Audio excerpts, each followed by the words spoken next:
بهر حوحات ديكلر دخويني خزي حزب تجرايسي كنا اللي على الناس إيرترا كما يعتلعلا بسمعت بقى هجر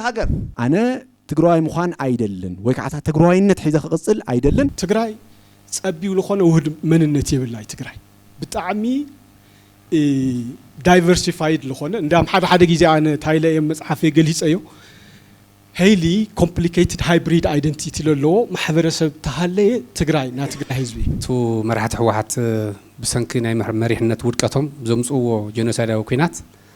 زفترة اللي بسلا كوت بقي سنبر كرمي بزع هاجرنت حسيوية وسميعية فلتم سلازي بينا حسابنا نزمنات نشح زمنات زتوهاد سب زتوهاد محبرسب بيناي ناي حكم النادي ناي سارجين غيرنا خنا فلاليو نخل بتاع مزخبد نجر مالتي ندحروا إثيوبيا لا خال يدل منفس ويلتي لا يدلي سبيشاليتي إليت ندحر تفاطيرو قديت أي جنزل منهم لتهرات رياضي سلازي عالمنا وحدك متصنا بلا individualistic زخونة توت حزخة كجنس عليه مالت by the way it was a plan B إرترا مجمريا أنش أبجب خام فقاد بارنت لو نص الخامهاب حزل الله إثيوبيا لتجرواي يكون لمحراوي لعفر معرة تريد كساب لي جورت كتعرنيوا إثيوبيا زحشني يزحشنا زبل مسلويو هاجر نتي حشنا زبل مسلويو by the way زي أيتك من كتأفل لو زبل تجرواي تزمت النوين مسلوي أب عالمسي كندي عدتاتي خمزيناتنا عينت كم ناي تجراي كم ناي تقرأ لا إثيوبيا أقاتي موهم خندي عدتات كن ريفرندم ويكعا نجنس على حتيتهم كندي تساقع علهم بهيرة تجراي سي أبزا خزل الله إثيوبيا كو واحد إلى الصفتا أنا يوحد إلى زغنا اللي إثيوبيا لما ننقد فلو نحنا خاي بتعمل قرمكم نجر من الوقت رأس حاجوسنا رأس الله حد عد سر الخونم بي ورأس حاجوس بجيجا سحتيلو ويغوندر ويغوجام تغنيرو جينوسايد نيرو بناس تجراي قلالصا جينوسايد فتشم الله حزب وجام يكفل نيرو ما حدا محبرسب بوليتيكا طرح خنبر يخلل ناتن بين ما بقى لطورنت مچول ሆኖ ቦታ ይልን ማለት مچول ሆነ لطورنت ቦታይ ኢንዳይሬክትሊ ውን አብዝ 2013 ወሪና ማለት ከባባያውነት ሕማቅ አይኮነን ብናቶም ኮንቴክስት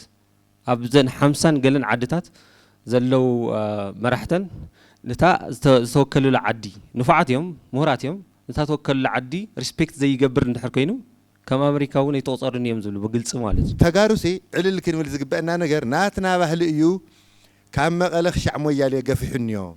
بزحت بير اللو تجري كنا مالو يروب اللو تجار لنا بيرح واحد البالغاني بقى زو هاجر تجري لي خونس إرتراويت تجري مفتقر غيرهم سللج أوت لو يو ليفل امنتي نين مالت سلازي ساتهم تدولي تلو مصفان يخوني مسيتان لك عرقيهم مسخل لهم الشعبية لك عرقيهم سو بهر حوحات ديكلر دخويني خزي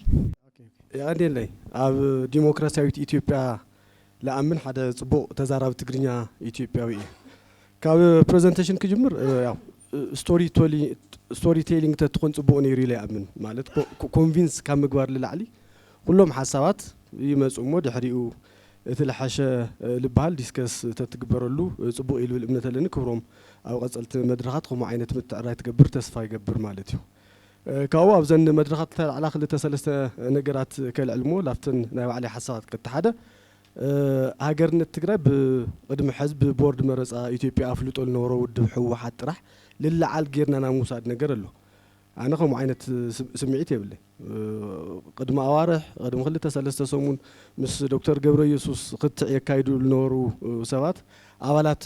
حو حتى نوري ما بزحتيهم مسانا التمهارو التفلاليونا إثيوبيا يونيفرسيتات التمهارو التفلاليونا إثيوبيا كتماتات يسرحوا لنورو أحواتنا يوم سلازين حدا ود بطرح غير خموسادو تخكل يولو الامنت يولي بو تنعريو صبو يلو الامنت لني خالق انتو طعم كنا غير كله اذا هاجر تግራይነት دحر خوينات لحسب سب يليو انا بانصارو አዲስ አበባ መስመጻ ቆየ ኦኬ መማረጽ መሐዜ ድል ኢሉ ስምዒት ለሐደረን ማለት እዩ አዲስ አበባ ቅመት ከልኹ ከም ኻላይ ዘይጋ ትሪት ልግበረሉ ከም ኻል ወዛተኛ ትምደውላ አጋጣም ክትፈጥር ከለኻ ኦኬ ስለዚህ ለምንታይ ላው ጠረጴዛ ላይ መጽል ብል ሐሳብ ይመጽልካ ማለት እዩ ዝሁላ ኾይናት ክመርሕ ከለና ማለት ኣብ ሚድያ ነይረ ዳርጋ ኾይናት መምራሕ ነይሩ አው ኾይናት ላ መራሕ ኹላ ሃለኹ ኣነ ካብ ኢትዮጵያ ክወጽእ የልበለ ተሐሳስባ ነይርኒ ይፈልቲ በአንጻሩ ለአዲስ አበባ መስመጻና ግን መንግልት አት ካልኦት ነገራት ክፍጠሩ ከለው መማረጽ መሐዝ የድል ኢላው ልብትመጽ ማለት እዩ ስለዚህ አና ዲሞክራሲያዊት ኢትዮጵያ እየልደል ክብል ከለሁ ሐዝለላ ኢትዮጵያ ክትማዕራረን ይለሰለላ አምኔ ማለት እዩ ሐዝለላ ኢትዮጵያ ለትግራይ ይሁን ለአምሓራ ወይ ለዓፋር ማዕረ ትሪት ክሳብ ለገበረት ክትዕረንየዋ እዚ ለምዕራይ አና ቃልስ ክገብር ለለን ማለት እዩ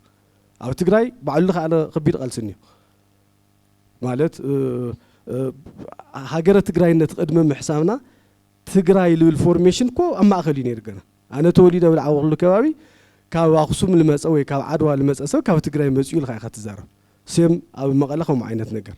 ካብ ማእኸል ትግራይ ክመፅእ ከሎ ካብ ትግራይ ልመፀ ተባሂሉ ይባል ኢቭን ኣብ ዓዲግራት ኣብ ገለ ከባቢታት ምብራቕለ ብተመሳሳሊ መልክዑ ማለት እዩ ሶ እዚ ፎርሜሽን ዝለይተወደአ እዚ ጦርነት ዘጋጢሙ ላብ ካልእ ክራይሲስ ኣቲና ማለት እዩ ስለዚህ አን ከም ሕቶ ምቕራው ብዙ ሓጢያት ለለው ነገር ይኾነ ኢላም ምንም ዓይነት ሓጢያት ይውሊ ንሕና እንኽተሎ መንገዲ ንሕና ንእምነሉ መንገዲ ግን ክዕሪ ክኽእል ኣለዎ ኣነ ዲሞክራሲያዊት ኢትዮጵያ ልደሊ ክብል ከለኹ ኢትዮጵያ ልተጋሩ ጽቡቕቲ ክትኾን ገይረ ክሰርሓ ክኽእል ኒን ማለት እዩ ብኡ ደረጃ ልክ ቃለስ ክኽእል ኣለኒ ካብ ዝወፃእ ለሎ ሓሳብ ክፈርሕ ምንም ለፍርሕ ነገር ይክእል እዩ ማለት እዩ ብኻልእ ሳይድ ለለ ትግራይ ሃገር ትኹን ልብል ሓሳብ እንድሕር መፅኡ መእመኒ ጭብጥታት ተሃልይዎ ኣብ ጠረጴዛ ኢና ክነቕምጦ ልግባእ ማለት እዩ አንተ ኩሮም ከልዕል መዓት ኣብነታት ይልዕል ነይሩ ጽቡቕቲ ኣብነት ክቤክ እያ ኣብ ካናዳ ለላ ተዛረብቲ ፈረንሳይኛ ለለዋ ከባቢ ማለት እዩ ክልተ ግዜ ሪፈረንደም ኣካይዶም ሃገር ንኾን ኢሎም ክልተ ግዜ ፌል ይገይሩ ኖ ሃገርነት የድልየና ኢሎም ማለት እዩ ስለዚ እዞም መማረፅታት እዚኦም ኢና ክነቕርብ ለለና ከመይ ትሪት ንግበሮ ልብል ኣብ ኩላትና ክመፅእ ክኽእል እኒኦ ማለት እዩ ኣብ ቀረባ ዝተገንፀለት ኤርትራ ሃገር ፍቅሪ ማህበር ልበሃል ኮ ነይሩ ኢትዮጵያ ወይ ሞት ልብል ተሓሳስባ ልነበሮ ሓይሊ ማለት እዩ እዚ ኢትዮጵያ ወይ ሞት ልብል ተሓሳስባ ልነበሮ ሓይሊ ከሲሙ ኤርትራ ኩላትና ከም ንፈልጦ ሃገር ኮይና ማለት እዩ ስለዚ ኣብ ቀረባና ካብ ልነበሩ ነገራት ተምሂርና ለሐሸት ዲሞክራሲያዊት ኢትዮጵያ ንምግባር ታይ ክንሰርሕ ክንኽእል ኣለና ብደረጃ ውልቀ ብደረጃ ፓርቲ ብደረጃ ካልእ ነገር ማለት እዩ ሓደ ሓደ ግዜ እኮ ትድንግፅ ኮ ኢኻ ዝኾንካ ኢታማጆር ሹም ኮ ዝሓለፈ ተዛሪቡ ተደልዩኹም ተገንፀሉ ብመሰረት ሕገ መንግስትኩም ኢሉ ዋይ ከም ሓደ ቺፍ ኦፍ ስታፍ ኣነ ከምዚ ዓይነት ዘረባ ክሰምዕ ይደሊ ኣብ ኩናት ሃለና ብተመሳሳሊ መልክዑ ከንቲባ ኣዳነች ከምኡ ዓይነት ነገራት ተዛሪባ ነይራ ሶ እዚኦም ኢና ክንቃለሶም ዝግበአና ኣነ ከም ትግራዋይ ኣብ ትግራይ ልቃለሶ ከይድኒ እዩ ትግራይ ከይትግንፀል ምእንታን ክቃለሰ ምሰው ለለዋ ኣሕዋተይ ማለት እዩ ብተመሳሳሊ መልክዑ ኣብ ኢትዮጵያ ለሎ ደፋእ ነገር ለ ክቃለስ ይልግበአኒ ማለት እዩ ከምዚ ክንገብር እንድሕር ኽኢልና ፕሮባብሊ ልሓሸት ብጣዕሚ ዲሞክራሲያዊት ለኩሉ ለማእኸለት ዓዲ ምፍጣር ይከኣል እዩ ልብል እምነት ኣለኒ ካልኣይ ነገር እዩ መጀመርያ ኣነ ብመንነተይ ክኽበር ክኽእል ነኒ ብመንነተይ ማለት ትግርኛ ተዛራቢ እየ ኣብ ትግራይ እየ ተወሊደ ግን ጽቡቕ ኢትዮጵያዊ እየ ካብኡ ቀፂሉ እዩ ናብ ቢዝነስ ነገር ክመፅእ ልኽእል ናኻልእ ነገር ክመፅእ ልኽእል ማለት ስለዚ በዚ ደረጃ ዝለቐመጥና ላተቃለስና ትኸድና ኣምሹር ኣብ ቀረባ ኣብ ኤርትራ ልረአናዮ ኣብ ካልኦት ከባቢታት ልረአናዮም ነገራት ልከይፍጠሩ ይኽእሉ እዮም ማለት እዩ ኩሎም ሕማቃት ነገራት ይኹን ባይዞ ሃገራት ኮይነን ጽቡቕ ልኸዳ ኣብነታት ክኾና ልኽእል ዓድታት ለስለለለዋ ማለት እዩ ብዋናነት ግን ኣብቲ ንሰርሖ ፖለቲካ ጥንቃቐ ምግባር የድሊ እዩ ልብል እምነት ኣለኒ ይቐኒየለይ يقديلي لقدو كايو تناي مبغس صحفون ያው ይረዳዳሉ ግን ቱ ማለት አባይታ ለሎ ሐቂ አጀንዳና ከውን ልግቦ መስለኒ ማለት ቀጻሉን ዋላ ከም ክንወስዶ ታይ ኮኔሩ ከዚሲ ሀገር ትግራይ ልብል አጀንዳ ሒዙ ልመጽ ምሁር ኦር ኢሊትስ ኒዮደው ትግራይ አብዛ ከዚ አባይታ ለሎ ሐቂ ለቀሎ ከዚ ተኸዝለሎ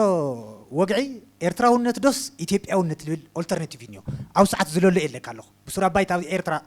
አው ትግራይ ለሎ አጀንዳ የለካለሁ ምክንያቱ ኑሪዮ ለና ቶም ኢሊትስ ናይ ትግራይ ኢሊትስ ኑሪዮም ለና ኢትዮጵያውነት ተድንቕ ተለኻ ኢትዮጵያውነት ከምዚ ጽቡቕ ይክትብሎም ከለኻ አብሶሉትሊ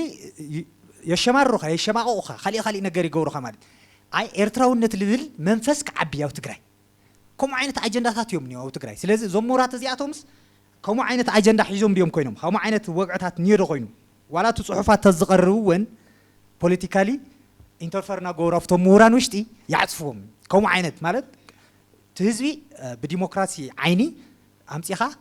ممارس تيوكايو إثيوبيا ونتعامل ممارس سلالفوتو تاي جوروم لتو مورات influence جوروم نا تقرأي موران نوريوم لنا كو دليتهم تاي مقان أو إثيوبيا ما قد صارس بزح ليردادو أكل نيو لا أمني نجرجن تانا إيرتراونت كم يلك الله تو قفعتات خذ الأمنت إيرترا أو تجري لو صحته أو شعبية سرعة شعبية أو تجري لو صح قفعتات بملأم كي ينقروا إجنور خجبروا جنا كو ليوت أني عيدر كو ستيل مالتي تندك أنا سيحتنا مالت إذا خيوت خيلعن كم أجندة مالت سلازي أوزم أجندة تاتزياتهم نخين الناقر الجورنا لو توان أجندهم بك أزو هاجر تجري ليخونس إيرتراويت تجري مفتقر غيرهم سللج أوت لو إيو ليفل أمنتي نين مالتي كأوجن ناي دجاتو بي أوزي دكتور نشتي ده حدا نجار كلنا خولي أمبر أو عصر شو منتر وعايش دشتي كاو جميرو النبر نادجاتو بي لزوزني ناد تجري بوليتيكا وحنفش لخونا نجار كبرنا خيريو مفتحتات أو لخونا نجار لخونا كرينا خيريو أو سمون نشتي كورو لنا يقول يوم مسو نجارسو ديش مورتات كونا خلو كنوصلنا نقلينا السمة حفظ جن تنقنصلو اسكن رأيه مالت دجاتو بي تايجيروم أفتن قسناتهم ساعات أو عدوى تايجيروم لذي بوليتيكا وحنفش زي مخنياتات نيو يوم أو كاو كنوصل نقلينا أنا أو تنري بحافش أجن استشي هاجرة تجرايسكي خلونا شيء تغن أو ساعات إذا أجندو دي أخوني حار نجار كوينو هاجرة تجراي كتفل خلق أبيانس هاجر لول نجار نوسدمو بوليتيكالي إشنيا إيكونوميك سوشيال زوم إيشو تاتزياتو بعويو وا ذاكر الزياس هاجر كتغن كلاس وا خذكو حد تمسجن غمداني عالم انقع تجرايس هاجر لي خونت زكوينات خذ بايزوي كنوص خلنا بمولنا تجادلتي كم تجادل أنا كوت خلهم هاجر تجراي لي وص بايزو خنقرك مجمريا بسرو مالتي ذاتي فيل غيرو ور هاجر تجراي لهم جنوت يومنا مالتي أوكي جن عاوز خذ تطوي لك حاسو خلهم جن انقع لي خونكو انقع هاجر لي خونكو أبعثوا جزا حمد يمكن سحني رمات أبعثوا جزا يدك الله ذاتي مالتي alternative يقولوا كم زعان تولو الكايو ببوردر عطيوا أمزا كلل إيرترا مالتي أتخوننا مالتي ذاتي كم زعان تولا تجلس أنا ورمات إيرترا تخوننا جانم تخوننا مالتي سلازي politically economically social نايتا خلل أما عراري خايو تهاجرنت level issue كل علق بونيرو أو ساعات زي ناي تجري هاجرنت كم issue خل عليه ولي خزي ناي exist ناي ملاوي بسرون تو issue خزي هاجر تقول تهلي تخلني كور يلي كو تزوي تري الله خاكو مقالة ايربورت دوري خميدي لخلو معلتي يلي كو هزو خلني ورو هزو خلني و هاجر كون تخوينو population ماتي مريت كل خلني و خالي يجاوت ولا وريو أجندهم بزعما إيرترا إنيو بقى خزي لا أنا لإيرترا لنا حيلس تقرأي رقيتك حل في يخدي دبل حزمني وبقى عوية أو عملت إذا ما ماتي بزعما تقرأي من عينة إيشو يولم بزعما تقرأي اللي خلنا نقري يولم بزعما شعبية أور إيرترا هلونا مالتي because اندحر لعلنا حق هاللي خوينو تقرأي ويكالي اندحر هاللي خوينو زوم صازياتهم لا حق قارو يوم كالي خالي إشتاتكم تحتاتنا كمت خديو سلست تحتاتنا تموتيو وباجيركا بقى يحب عجيرك خاتوص ولا من قد مفتاري معه سلازي لإيرترا اللي جنا حيلي ينبر بزعها هاجرنت اللي جنا حيلي أو تقرأي قال له يلي أمني أنا thank you صبق يغني لي مجمريا كبلو زد لفت مدرخ ويكعبت أجندة كدالو خلو أب تقرأي زتلمد حدا نجار له ناي أب تقرأي زلو ناي لوتي ويكعبت ناي زلو ناي حدا على تاوج جلة زفطره محدرة سرعة وانا تارجيت كي يخون وانا أجندة كي يخون تهزبي أفتم حطوتات فوكس كي يجبر بقولني كلا أجندة قريتك نايب على خا ميديا أمتيخا كلا أجندة تقرص أمه تهزبي أجندة أنا أتجورو كأوسخاد الله كاتجبر مالتي ويكعت تجورو زل خسر حمريت تعدي كم عدي بوجلة تودي بكناي مزرعة بصراحة تقاطع ناي صار ديمقراطية صراحة وتقاطع أب مريت زيك سرح ويكع خمسة كيرو أجندة دايفر تخجبر براخ شو تماريسوس وصراحة تزوي يسرح مالتي كاوتهم مهورات أو قريبهم نعتبر يعلو ساعتهم أجندة أم يعلو هذي أنا expect جيرز نوركو نزي دايفر تخجورو يخم زبلينير نزي كتملسوا وقت كيرو ويخم زبلينير زو برنامج كم زلوا تنجرو كسوع خلهم مالتي قلنا إحنا وأنت مليسنا نفتنا توم أجندة أتينا أبزيو نمسي ناس هبزفتوا يطفوا ولو يودوا ولو لأنه بعلو خواجو ودالو ولو نحنا بزخافيلنا خاء أبي تيوبيادو أب ويك عخم تجري هجرنت نبل لنا مالتي هذا نفتنا توم أجندة أتينا كهذا توسعي سأجمع كوينا يوم مالتي أنت هزبنا ندحر هذي تزيد كم دي عجب جزير لوصو ግዜ ኣለዎ ህዝብ ናጠፈአና ሃሌ ኣብ ቴንዳ እናተወደአ እንዳሃሌ ንባዕሉ ክጣፋእ ክዋጋእ እንዳተዳለየ እንዳሃሌ ተዓዲ ከም ዓዲ ብስግኣት ናይ ጥፍኣት ወዲቓ እንዳሃሌት ኣበይ ትኹን ሃገር ዶ ትኹን ክልል ዶ ትኹን ጣብያ ዶ ትኹን ዝብል ክርክር ክመፀ ይምተገብአን ጌጋ እዩ ዝብል እዩ ናይ መጀመርያ ካብኡ ካብ መፀ ኣብቲ ኣጀንዳ ክነዋግዕ እንታይ ርኤ ኩልና ብዛዕባ ሃገርነት ትግራይ ክነዋግዕ ከለና ንትግራይ ኣብ ሓጹር ሕወሓት ኮይና ኢና እንሪኣ ዘለና እንትንትና ዘለና እንሪኣ ዘለና ንምዝናነ ዘለና መጻኢ እውን ንሓስበላ ዘለና ኣብ ሓጹር ናይ ሕወሓት ወይ ከዓ ሕወሓት ፈጢርዎ ዘሎ ኢንቫይሮንመንት ተሓሳብና ገበርና ሓደ ዓሌታዊ ጉጅለ ከም ድላዩ ዝገብራ መንደር ገይሩዋስ ንሕና እውን ብኡ ንትርጉም ኣለና ማለት እዩ ስለዚ ከምኡ ክኾን የብሉን መሰረቱ ከምቶም ሓደ ምሶቱም ዘልዕልዎ ነበሩ ዓንቶ ካብ ረብሓና ካብ ህልውናና እቶም መሰረታዊ ሕቶታት ኢና ክነምፅእ ዘለና እምበር ንባዕልና ናፍትናቶም ሓጹር ኣኪብና ኡ ክነኽውድድ ዘለና ኣይመስለንን ብስሩ እውን ናይ ህወሓት ኣጀንዳ እውን ኣይኮነን ባይዞ ሕዚ ከምቲ ዓንቶ ዘልዕልዎ ዝነበሩ ተሃገር ዶ ገለ ዶ መደራደሪ እዩ መደራደሪ ንማእኸል መፂኻ ስልጣን ንኽትሕዝ ህልውናኻ ወይ ከዓ ውድብ ኣይኮነን ብርግፅ ዝኾነ ዓሌታዊ ጉጅለ እዩ ብሓደ ተወዲቡ ዝንቀሳቐስ ዘሎ እዚ ጉጅለ እዙይ ህልውናኡ ንኸቐፅል ተኽኢሉ እውን ተመሊሶ ብዙይ ስልጣን ክቆፃፀር ተኽኢልዎ ዝነበረ ስርዓት ከቐፅል ዝገብሮ ዘሎ ናይ ምድርዳር ኣጀንዳ እምበር ቶም ሓደ ብልቦም ነፃነት ዝብሉ ምስኡ ኮይኖም እሱ ነፃነት ዝህቦም መሲልዎም ኢሳያስ ነፃነት ዝህቦም መሲልዎም ዝንቀሳቐሱ ኣካላት ምትላል ክኾን ይኽእል እዩ ትጉጅለ ግን ፈሊጡ ንምድርዳር ዝገብሮ ዘሎ እዩ እዚ ዓንቶ እንታይ ኢሉ ነይሩ ክብሮም ከይግንፀሉ ወይ ከዓ ሃገር ከይምስርቱ ዝተዋግኡ ዓድታት ኣለዉ ይብል ነይሩ በዚ ህወሓት ተዋጊኡ ሃገር ከይኾን ማለት እዩ ዝተዋግአ ውድብ እዩ ተዋጊኡ እዩ ከይኸድ ወይ ከዓ ከይድከ ይበሃል ምክንያቱ ስለ ዘየኣምነሉ ፕሮግራሙ ስለ ዘይኮነ ካልእ ዓንቶ ወጣዓሚ እውን ህዝቢ ሲ ዝኣከብዎ ህዝቢ ንሕና ኢትዮጵያውያን ኢና እዩ ዝብሎም ዘሎ ይብል ነይሩ ዝኣከብካዮ እኮ ይውስን እኮ ናይ ባዕሉ ህዝቢ እኮ ኣኪቡ ዘሎ ህወሓት ናይ ህወሓት ህዝቢ ዳኣ ከመይ ገይሩ ሃገር የልየን ንኽብል ወይ ካልእ ኣጀንዳ ከምፅእ ናቶም እዩ ዝእክብዎ ንሳቶም እዮም ናቶም እዩ ንሱ ከዓ ናቶም ኣጀንዳ ባዕሎም ዘምሃርዎ እያ ስለዚ ብኡ ክምዘን የብሉንቲ ናይ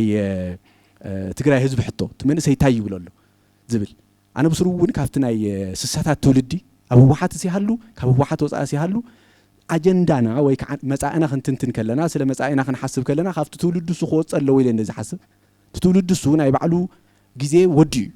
ወዲ እዩ ናይ ደቁ እውን ወዲ እዩ ባይዘወይ ናይ ደቁ እዩ ህዚ ዝሕምሽሽ ዘሎ ስለዚ ሕዚ እውን መፂኡ ከትክረና ኣለዎ ኢለ ይሓስብን ኣብ ህወሓት ዘለው ጥራሕ ይኹንኩን ዝብል ዘለኹ ዋላ ካብኡ ወፃኢ እውን ዘለው ኣብ ኢትዮጵያ እዩ ዝሓሸና ኣብ ሃገርነት እዩ ዝሓሸና ኢሎም ህዚ ንዓና ከትክሩና ይኽእሉ እቲ ወለዶ ሓድሽ ወለዶ እዩ እዚ ከም ሓሳብ ከንቀሳቐስ ዘለዎ ኢለ እየ ዝሓስብ ስለዚ ኣነፍቲ ናይ ሃገርነት ወይ ከዓ ሃገርነት ድዩ ዘዋፅእ ገለ ዝብል ብርግፀይ ግዜኡን ኢለ እየ ግን ካብ ተልዓለ ሃገርነት እነልዕሎ ዘለና ጀኖሳይድ ስለ ዝተፈፀመ ኣይኮነን ብቅድሚ እውን እነራምዶ ዝነበርና ኣጀንዳ እዩ ወይ ስለ ዝተጨቆና ቀደም እገለ ወጊእዎ ስለ ዝነበረ ከምቲ ስለ ዝኾነ ኣይኮነን ቶም መሬት ዘሎ ሪያሊቲ ኣነ ትሕቶ ክኸውን ዘለዎ ብስሩ ክምለስ ዘለዎ ኢለ ዝኣምን ከም ተጋሩ ክንነብር ንደልን ኢና ኣይኮነን ክምለስ ዘለዎ መጀመርያ ማለት ከም ተጋሩ ምንባር ንደልዶ ቋንቋና ባህልና ኩሎም ቶም ተጋሩ ዘብሉና እሴታት ሒዝና ክንነብር ንደልን ኢና ወይስ ከም ሰብ ተተኸቢረስ ፀገም የብሉን ኣብ ዝኾነ ተኾንኩ ፀገም የብሉ እዩ ኣምሓራይ ተኾንኩ ኦሮሞ ተኾንኩ ምንም ፀገም የብሉን ከም ሰብ ድሕር ክኽበር ዝኽእል ኮይነ ዝብል እዩ ተቋምና ዝኸውን ዘሎ ዝብል ክምለስ ኣለዎ ኢለ እየ ዝኣምን ሕዚ ፀገም የብለይን ኣነ ከም ሰብ ወላ ትግርኛ ቋንቋ ይጥፋእ እቲ ባህሊ ይጥፋእ ከም ሰብ ጥራሕ እንድሕር ተኸቢረ ዝነብር ኮይነ ፀገም የብለይን ዝብል ተሃልዩ ምስኡ ኣነ ክከራኸር እውን ኣይደልን ሓሳብና ሒዝና ናብ ህዝቢ ንኸይድ ብርግፅ ትሕዝን ንኸዶ ክያዶ ኣነ ኣይኣምኖን ክብል ከለኹ ዝኾነ ሰብ ዘይደልዮ ኣጀንዳ ክለዓል ከሎ ወይ እቲ ሓደ ዝደልዮ ክለዓል ከሎ ነቲ ሓደ ጫፍ ኣርጊፅካ ምብራር እቲ ሓደ ምሕቋፍ ገለገለ እዚኦም ኣይኣምነሎም ላይክ ኢትዮጵያ ዝሐሸና ዝብል መሰሉ እዩ ሃገርነት ይሐሸና ዝብል መሰሉ እዩ ባዝወይ ህዝብ እዚ ኣይጠቀምን ክጠፍእ ኣለዎ ዝብል ትግራዋይ ተዝመፀናውን መሰሉ እዩ ተቀቢልና እዚ ክነስተኣናግድ ክንክእል ኣለና ኢለ ዝኣምነ ብትግራይ ስለዚ ከም ሕሉፍ ትግራዋይ ከም ዘሎ ትግራዋይነት ተቀኒሱ ዝተዋሃቦ ከም ዘሎ ዓይነት ገይርካ ንሰርሖ ፖለቲካ ክተርፍ ኣለዎ ኢለ ዝኣምን ቶም ካልኦት ግን ናብ ጠረጴዛ ይመፁ ሕዚ ኣነ ትግራዋይ ምዃን ኣይደልን ወይ ከዓ ትግራዋይነት ሒዘ ክቅፅል ኣይደልን ከም ሰብ ክነብር እየ ዝብል ተኮይኑ ናብ ህዝቡ ይኺድ ከም ድላይ ይንቀሳቀስ ህዝቡ የእምን ብዙሕ ህዝቢ እሚኑ እንድሕር በሊፁና ይብለጽ ማለት ኣይ ኖ ኣነ እዚ ይኣምን ከም ትግራዋይ ክነብር ኣለኒ ኢለ ዝኣምን ትግራዋይነተይ ናብ ወለዶታት ክሓልፍ ኣለዎ ኢለ ዝኣምን ምስ ባህሉ ምስ ክብርታቱ ማለት ሕዚ ኣነ ናብ ኢትዮጵያ መፅእ ክሓስብ ከለኹ ብኩል ሓደ ብስሩት ህልውናይ መንነተይ እዩ ዋና መሰረት ዝኾነኒ ማለት ኣነ ኣብ ኢትዮጵያ ኣብ ብዝቐፀልና ቁፅሪ ትግራዋይነትና ክቅፅል ኣይኽእልን 100% ክቅፅል ኣይኽእልን ኢለ ዝኣምን ምክንያቱ ውሕዳት ኢና ተዓዲ ዝተሰርሐትሉ ኣመፃፅኣ እውን ብኸምኡ እዩ ገና ኔሽን ቢልዲንግ ፕሮሰስ እውን የወደአትን ኢለ ዝኣምን ኢትዮጵያ ብስሩ ስለ ዘይወደአት እውን እዩ ኩሉ ፀገማት ተፈጢሩኒዮ ስለ ዘይወደአት እዩ ዝኾነ ስቴፕ ከይዳ ነይራ ግን ተዓናቂፉ ንድሕሪት ተመሊሱ እዩ ወላ ብናይ ሚኒሊክ ኣካይዳ ክንሓስቦ ንኽእል ኢና ተመሊሱ እውን ህወሓት ባይዞ ህወሓት ሰለማዊ ሚኒሊክ ማለት እዩ ብዙሕ ዝተፈለየ ተኣምር ዘለዎ ኣይኮነን ስለዚ ኔሽን ቢልዲንግ ፕሮሰስ ዘይወደአት ኔሽን ቢልዲንግ ፕሮሰስ ክትውድእ ተኮይና ከዓ ግዴታ ንሓደ ብሄር ምውገና ኣይተርፍን ብኸምኡ ስለ ዝኾነ ቢልድ ዝግበር ማለት እዩ ግዴታ ወይ ኦሮሞ ትኾን ኢኻ ወይ ኣምሓራ ትኾን ኢኻ ካብዚ ሓሊፍካ የትም ክትኮን ይትኽእል ስለዚ ካብዚኦም መሪፂ ሓደ ክኸውን እየ ዝበሃል ተኮይኑ ፅቡቕ ኣነ ግን እዙይ ስለ ዘይኣምነሉ ኣብ ኢትዮጵያ ኔሽን ቢልዲንግ ፕሮሰስ ክትውድእ ከላ ኣነ ጠፋኢ እየ ኢለ ስለ ዝሓስብ ግድን ናይ ባዕለይ ዓዲ የድልየኒ ኢለ ዝሓስብ ብተወሳኽነት ናይ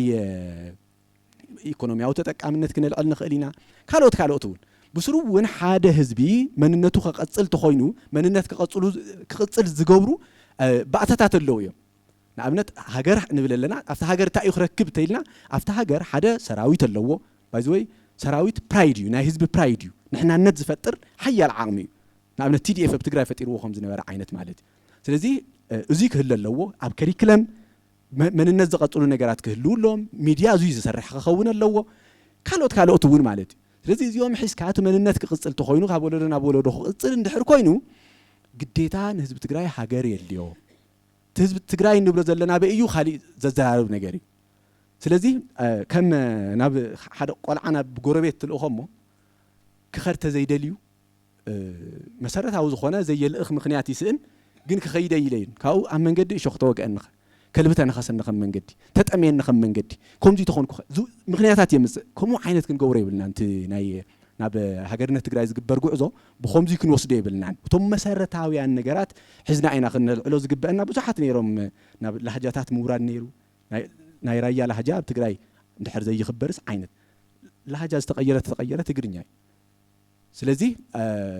ብርግፅ ትግራይ ከመይ ኮይና እያ ክትቀረፅ ዘለዋ ከመይ ጌራ እያ ክትህነፅ ዘለዋ ዝብል ካሊእ ኣጀንዳ እዩ ከመይ ጌርና ኢና ንምስርታ ዝብል እውን ካሊእ ኣጀንዳ እዩ ዓለም ዶ ተቐበለና ከምዚ ዶ ትኸውን ካሊእ ኣጀንዳ እዩ ሓቢርና ኢና ንጣበበሉ እዚ የድሊ ዶ የድልን ዝብል ግን ብግልፂ ክንመፅእ ኣለና ምክንያቱ ብዙሕ ግዜ ክሕወስ ስለ ዝርኢ ሃገር የድልየና ንክብል ይደሊ እሞ ዳሓርቶም መንገድታት ቶም ዕንቅፋታት ክኾኑ ዝኽእሉ ነገራት እናዘርዘረ ይውዕል ናይ ህወሓት ስልጣን እናረገመ ይውዕል ነቲ ሃገርነት ንዘይ ምቕባል ማለት እዩ ካብዚ ወፂና መጀመርያ የድሊ ዶ ኣየድልን ኣብ ዝብል ንከራኸር ብድሕሪኡ የድሊ ዝብል ተኾይኑ ንሳቶም ከመይ ጌርና ንሓልፎም ብሓደ ዝብል ኢና ነምፅእ ኩሉ ዝተገንፀለ ኤርትራ ይኸውን ማለት ከዓ ኣይኮነን ከመይ ጌርና ኤርትራ ከምዘይ ንኸውን ንገብር ኣብ ዝብል እውን ዲስከስ ክንገብር ንኽእል ኢና ስለዚ ብዙታት እዩ ክረአ ዘለዎ ዝብል ኣለና ይሲን ሰዓት ሓፂሩ ስለ ትብለኒ ኣለኻ ቋርፅ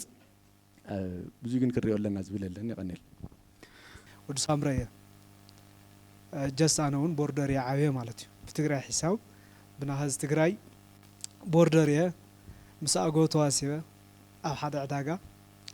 ለዓወኹ ሰብ እየ ማለት እየ ስለዚ ኢትዮጵያውነተይ ብደንብ ጣዒመ ልፈልጥ ናንደርቶት ጨው ሒዞም መፅኦም ኣገው እሳቶም እውን ዘለዎም ምህርቶም ሒዞም መፅኦም ሳምረ ማእኸል ዕዳጋ ኮይኑ ኣብቲ ዕዳጋ እሱ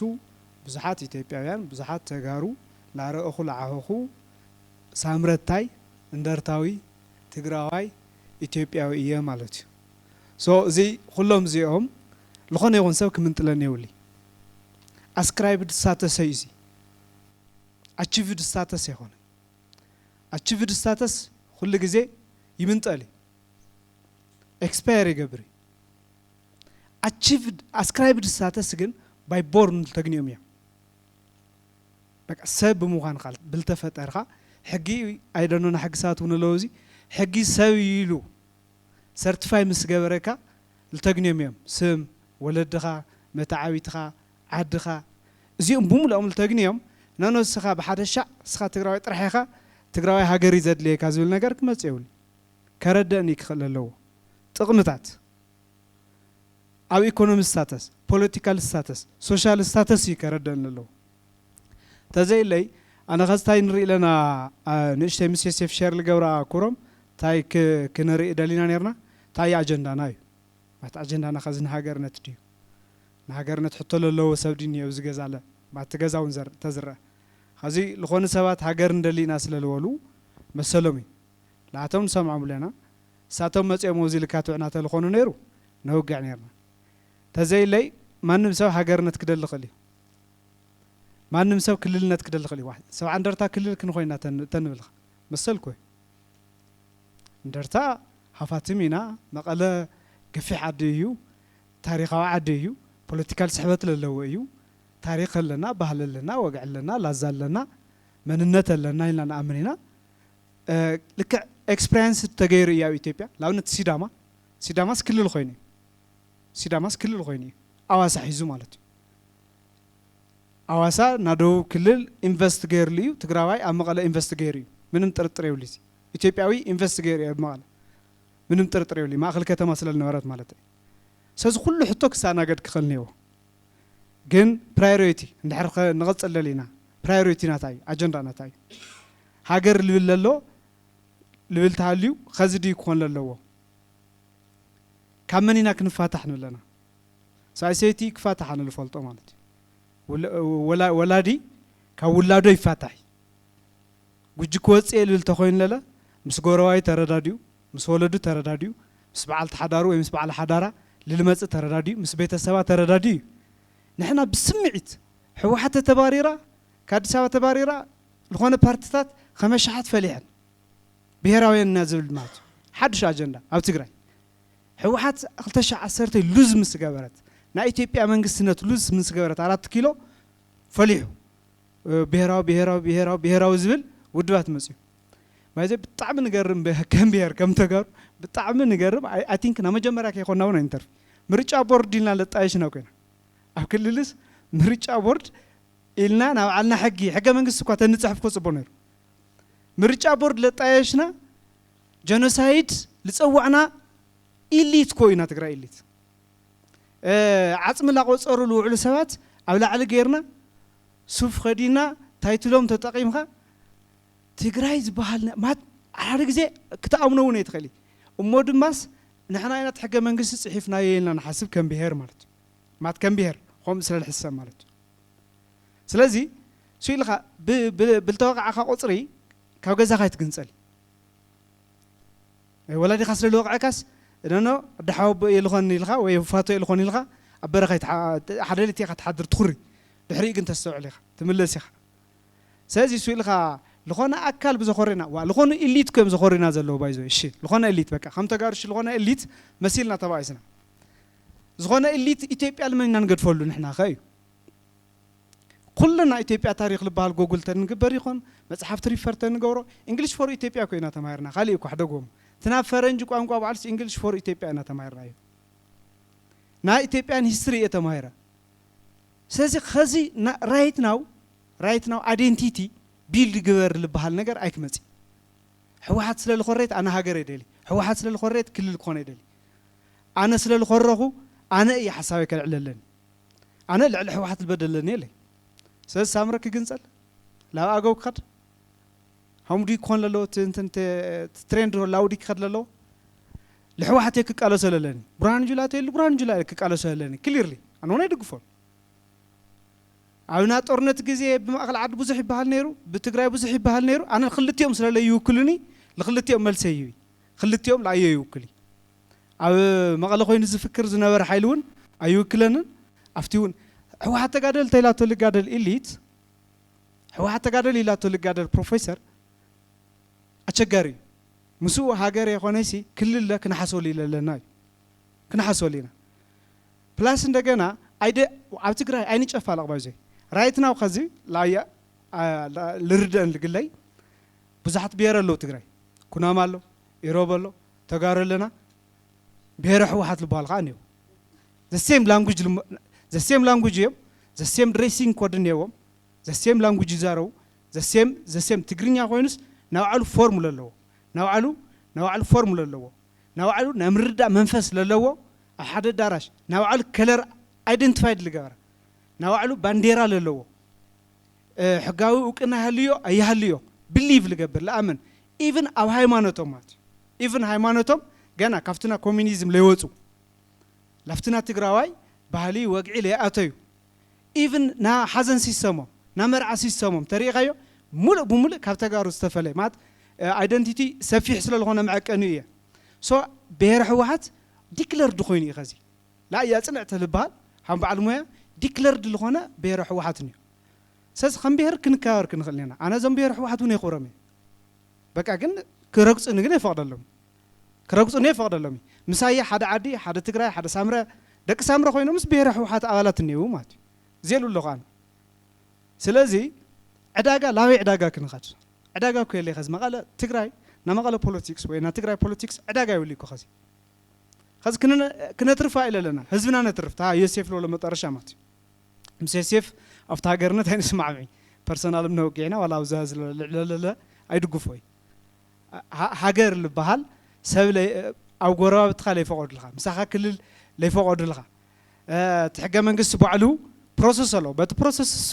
ክትኸድ ህዝቢ ለይፈቐድልኻ ይሁንታ ለኣብነት ኣነ ሓደ ሰባት እንታይ ክብሉ ይሰምዕ መሲልኩም ኣይ እንደርታ ኣካባቢ ለለኹም ሰባት እኮ ሃገር የትፈትይ ሃገር ትግራይ የትደሊ ኢትዮጵያን የስ we are ኢትዮጵያን ኢና ላኪን ኸድ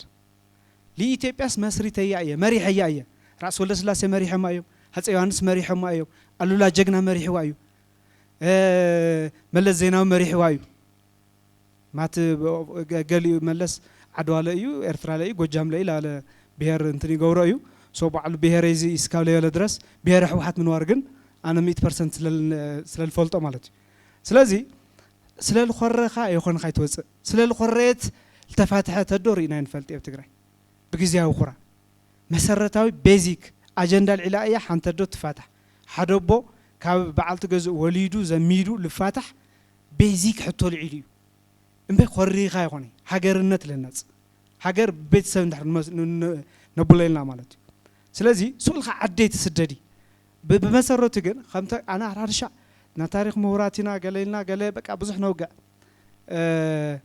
ኣነ ትግራይ ኢትዮጵያ ልፈልጣ ሱር ትግራይ ምዃኑ እዩ ሱር ለለ ይብቆስ ወይ ይመሓው እምበይ ኣይግንጸል ሃምዚ መራራ ጉዲና ኦሮሞ ክግንጸል እዩ ዝብል ሕቶ ትለዓለም እንተሎ ኩሉ ግዜ ኣይ ኦሮሞ ግንዲ እዩ ላበይ ክግንጸል እዩ ነይሮም ቅርንጫፍ ልግንጸል እዩ ሰስ ትግራዋይ ሱርዬ ይብል ብታሪክ እኮ ኣነ ኣክሱማዊ እየ ሃምዚ እየ ሳመራውያን እዮም ሳምራ ዓድኻ እኮ ሳመራውያን ነይሮም እዮም ሃምዚ እኮ እዩ ለካ ካብኡ ክግንጸል እዩ ለካ ላበይ ክትግንጸል ኣነ የመነሻ ናልካ ሳይትግንጸል ስለዚ ቤዚክ ሕቶ ኣብ ለይብና ኢና ንብለና ግን ዝመድረኽ ግን ከምቲ ዮሴፍ ልበሎ ኣብ ኣጀንዳ ተቐበልቲ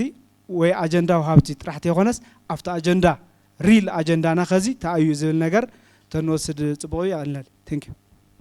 እሺ ስለ ልተዋወን ዕድል ኣዝየ ልሶሎዳ ሚድያ ፕሮግራም ዘዘጋጅኹም ጻውዒ ስለ ልገበርኩምና ብጣዕሚ ኣመስግን ኣብቱ ጥያቄ እንታይ ክብል ደሊ ሃገረ ትግራይ ኢትዮጵያ ምናምን ይኾነ ብዝኸዝ ሰዓት ትግራይ ልበሃል ጦፊስ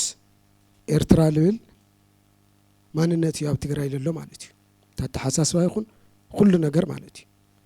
ለኣመይቴልና 83 ሓና ቆልዑ ንኹን እምበይ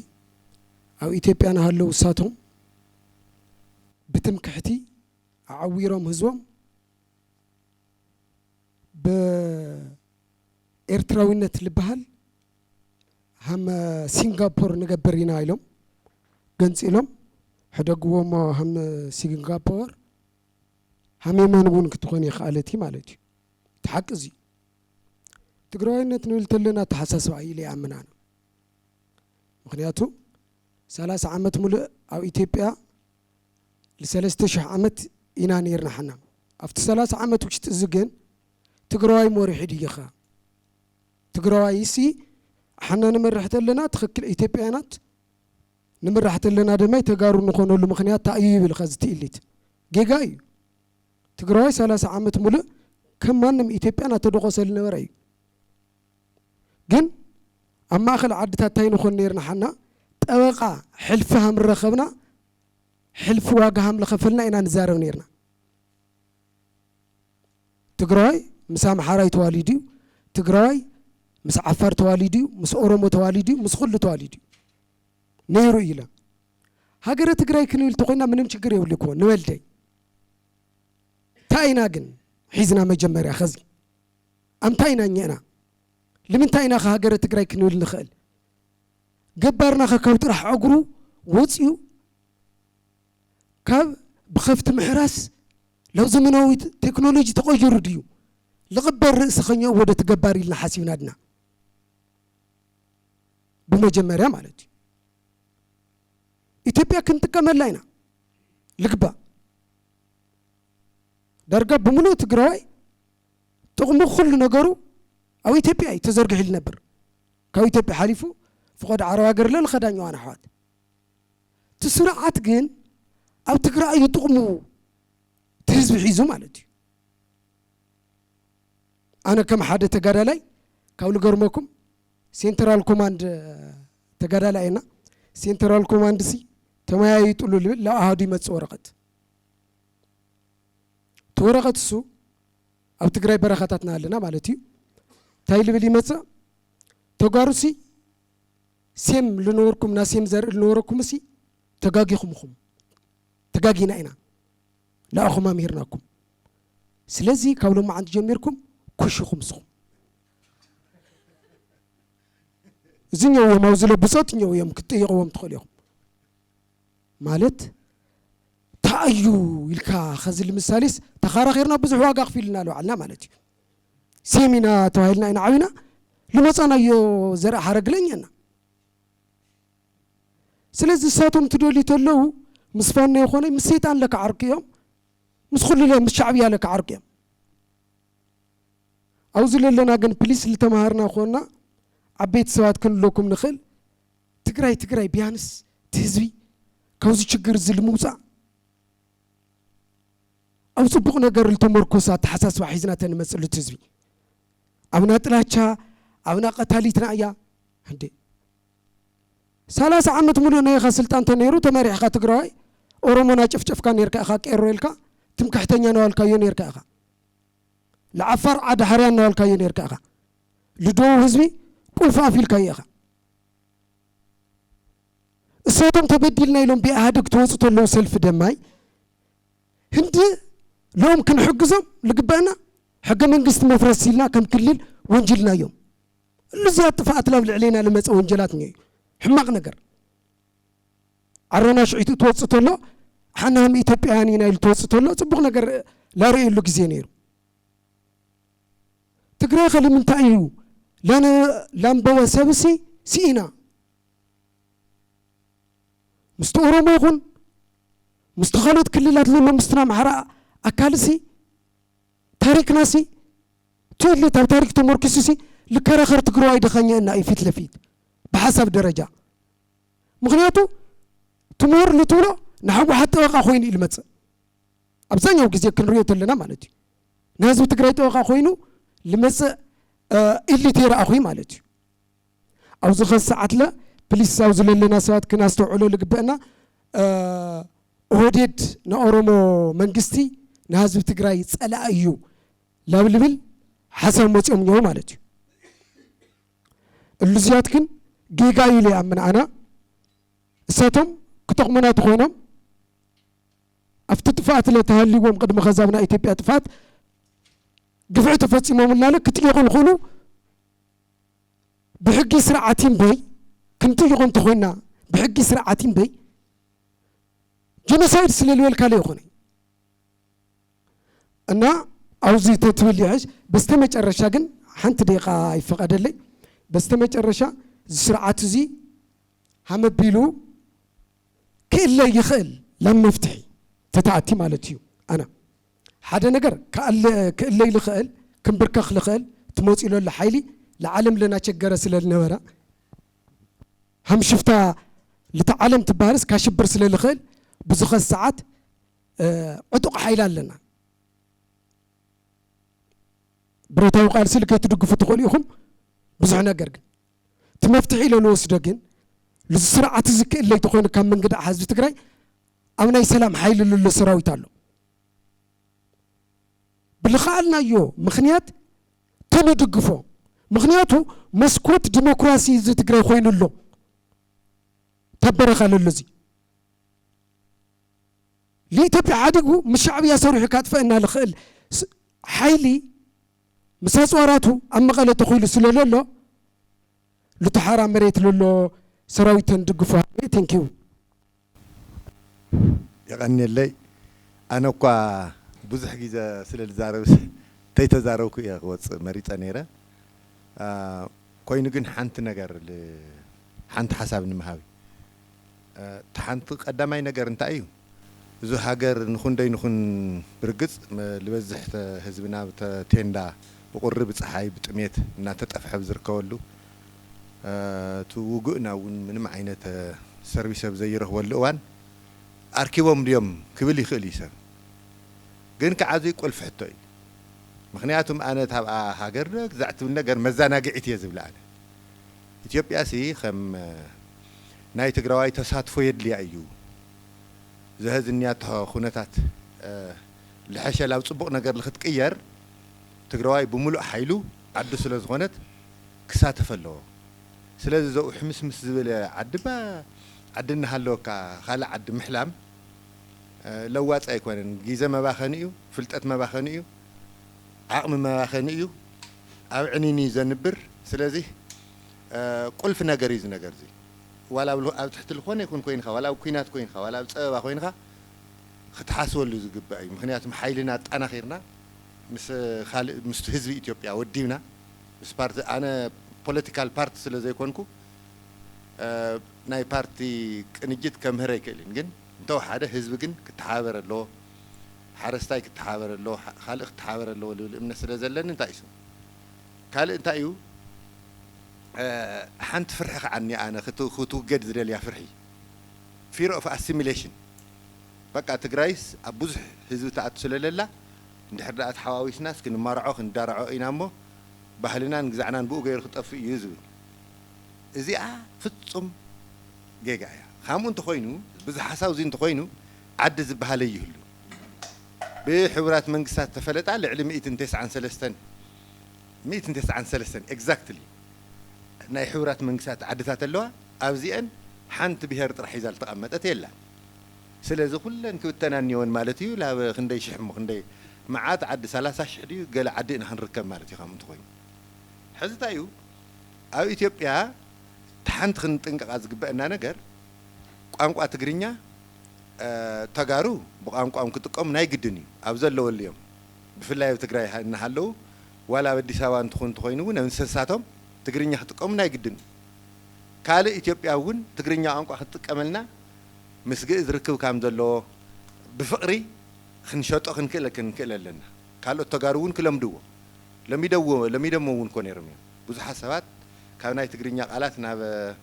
أمحرنيا أتيوري الله ترنا في لايف ميليتري كاوي بوز حنا يتجرينيا قالات أمحرنيا أتيله دس يبلزنا جرزي كله تأيو بزاي كأنقا أتمسب تجرينيا سي نحن أين عنديهم بحلنا ها نحن أنا عنديهم تجرينيا تجارسي علل الكلمة اللي زجبنا نجار ناتنا بحليو كم قالخ شعمو يالي قفحنيو ناي بروفيسور تادسة أمرات تشيرش اند ستيت نو ويدا خاتكم مخنياتهم كابيتا موضحتو بحلنا التشكمتو تا أورتودكس بتخسيانيا كما جيرنا خامن مارعو تمر كما جيرنا خامن كريستنا خامن لعال تمر كما جيرنا خام أموتنا أم مقابرنا أولدتنا انتاي كام نقبر تمر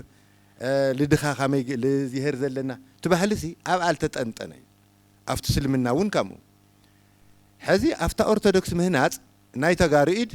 عري عوي كل تسلسة جزء عبيت ريفورم كايدا تحدى أب زمن أتى زرع يعقوب بالتخايدة قفح ريفورم أتى زرع يعقوبن كالأوتومون زكايد ريفورم قالوا أفتر ريفورم من السوق على أتى زرع يعقوب ناي تقرأي زرعون الله بفلاي كعا أمونغو إيوستاتيوسن أمونغو تمأخل عندنا ورق أدام ده تكبر سنوات زبل in favor of سمين in favor of تقرأي أمينو زما أخذ زلوا ريفورم غير وي سلازي تقرأي سعر الله مالتي قلت ناشع كايدا سلازي أفتر ريفورم نسو إيدا اللوا أفتر أرثوذكس وني عيناتنا نحوسي قالوا يوم ريفورم غير موزون نجار سلازلا الموقعي قال تمجر ريفورم دحر خلت 300 عامت عنكل لنا ولا مسمصه أبورو ميدا كونفرنس أتى يوحنس ريفورم كايدم قبعات صقا صوص لدت ولت لدت جلز بهالنوره كلت 300 عامت تابت يعني حمس مسزبله بأرثوذكس توحدو غيرم فايل عطيم يمشي توحيدها سلازي أتى يوحنس تقراوي انت خوينم لعلنت اراغاغيصوم لو مالتي حزن حنا ببحل ندحر خوينو ناي بحل تقراي او اثيوبيا سلال غفحه لتخالق بيزخاتكم إثيوبيا تقاصلين نخن قصلوا لي زغبئنا بي بحلنا تاي بحل لك تا بحل سفتا بتخسي انكو انيا كاو حاليفو محراسيو مباليو حدا عين بحدا عين بعراي بحدا عين خاتبل سلازي بحلي ناي بحل البحلي لن تقانقايا تقانقا خما يغيرنا انا نحلوها ببوليسينا نحلوها ابعلنا نتقملها تيتسكفنا كالوت إثيوبياويان كعل لخطقم لخعا نغاوزهم نعدمهم انت فوتيوم ما يتقم لا انت لي فوتيوم ما كالي انت قانقا اينبرن ببوليسي اخطف زي بلان بي ببوليسي قانقا اخطف يولن كنقالسينا هم انت خوين كاب تمرت خقد يولن كاب بيت فرد خقد يولن كاب محبراو قلقالت خقد يولن كنقالسينا هم انت خوينا ببعلو بتفطرو نعرق انت خويد كن قانقا اورغانيك نغري كاب تغرينيا زحيلو بزحات قانقا تطفيهم جئز بكل مدايو ولا بشفانو كاب تغرينيا الحيل نير يمثل لاتين سانسكريت غريك زياتهم كاب تغرينيا يحيلو كلهم طفيهم سلازي بتاريخاو خيدي تصنو انت يتغورو فاشنو اندحالف انت خيدو تغرينيا ون كدكميو خطفيو امحارنيا ون كدكميو خطفيو اي تدكمو سلازي من البات لقصالاي كلتش عامت قصليل كال حساب من البات انجليزيا تشاينيا انترنت سلازلو قال سلازلو سلازي او اتينا حوس فرحي ليد fear of the unknown غير ناس حدش عدي اللي لنا زول نجر حوس إلجونيمو بدن بنحسول لسكت بحالنا بقى بحال تقراي تشكي ما زال إثيوبيا سلازي إثيوبيا عندنا إياه برقص قدات وصحنا أيو قدات وصحنا خا لتودوا حيلتات مبي تهاجر يخونت تهاجركو إثيوبيا تتلخا بيزيكالي 130 مليون 130 مليون نايموسان عقمية نورا تموسان عقم زلو حيلي عند حرق ودي إنه خوينو تدردر يخون تكركر يخون تشقق يخون مستل قد إن حيلو خون زلو كم تلت هذا تناسنا اللي تون تايد نيرو دقاقي من ناس النزارب أنت اسمه خواني خيل سلازي ياو عبلي لك وخن دزيك الزارب ينورن حتى قلنا دكتور نواخم حطوني راح أنتي هو مالت انت ايو بزعوا رأسو بيل تزروا نجر وبي هاي لماريام جورة ببو سايد بمالت زرق المقطار مالتي زرق المقطار ببو سايد أفت سمين زلو تغاريهم بيزيكالي ببو بديو كبابي أو زماء خلاي جندر زول لداي ندي سلازي بيزيكالي توشعس بزرنا قطر كونه يتوعلن أجندة ينورنا تمسبت حزينة أجندة نجور زلنا تزاي كوينو كل سويس بتيلو ولا زمنا حزين مرحتنا هنتاي كم تكون تفلتيو بخام أي حساب بخافتي مولارك عمين محطيات يولي نسل البوليتيكا متكامي تحطيات مي هذا تايو موسى هايل مريم جورة نايسمين تقرأوا أيو إكسبانشن أتحسسوا ولا خاب بزخونة ملك أماتيمو ناي سولوموناوي سرو منغستوين يملكت النمو إثيوبيا خم حضر يزول أمبيشنون حديرو نيرو أي تسخعلو زحزة تقرين النولو عفار حويسكا قفح بوتاقن أم حدير إيو انت محدر انت لا ديمقراطيكي نوران يلو تهزوي يبل بزخونا أنا خاف زقر من حدا نجر ንሱ ዝሰርሖም ግፍዕታት ልበሃሉስ ላብ ካልእ ናይ ምጽጋዕ ነገር ይርኢ እቲ ንሱ ዝተወለደሉን ዝዓበየሉን ከባቢ ኣካል ትግራይ ንብሎ እቲ ልኡ ግን ላብ ካልእ ነጸግዖ እዚ ባዕሉ ትክክል ኣይኮነን ሓደ ሓወይ ነይሩ ኣሉላን መንኦም ስሞም ዝተዋግኡስ ክሊር ኮይና እምበይ ላብ ካልእ ክንዎ ነርና ዝብል ነገር ሕዚ እንታይ እዩ ንሕና ናይ ባዕልትና ናትና ኢሊት ዝሰርሖ ነገር ይውሰድ ብዕቅድ ካልኦቶም እውን ከምኡ ይውሰዱ ጌጋ ይብልና ትግራይ ጥራሕ እያ ተጋግያ እናበልና ኣይኮነን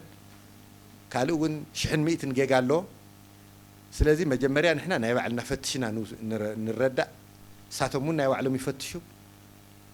ኣፍቱ ናይ ዓርሰ ፍተሻ እንድሕዳእ ዘይተጋኒና ከዓ ብዳያሎግ ኣቢልና ምስ ኦሮሞ ይኹን ምስ ኣምሓራ ይኹን ምስ ካልእ ይኹን ችግርና ንፍታሕ ዝብል እየ ዝኸድ ስለዚ ውቤ ትግራዋይ እዩ ምሕደራኡ